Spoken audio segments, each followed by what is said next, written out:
Офис на световно известна фирма за съхранение на стволови клетки и различни видове тъкани отвори врата в Пловдив. Биологичният материал се пази за период от 25 години в най-модерния криобиологичен комплекс в Европа, който е базиран в Белгия. Фирмата вече има офиси в София и Варна. За последните 10 години в криобанката в Белгия са съхранени тъкани на 230 хиляди семейства от целия свят. От тях 3500 са на български семейства. Това съобщи доктор Асен Пачеджиев, директор на българския клон на криобанката. Той подкрепя идеята за разработване на публична банка за стволови клетки, каквато в България е създадена едва миналата година с база в Александровска болница. Ако тя съществува, болните хора ще имат по-голям шанс да се излекуват. Донорството е проблем в България, но по-специално донорството на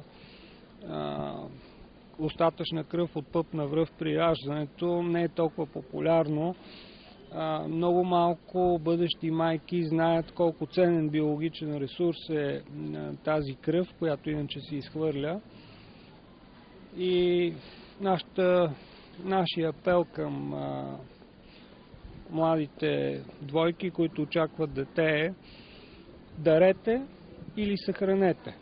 Замразяването на стволови клетки или други видове тъкани струва между 4 и 6 хиляди лева.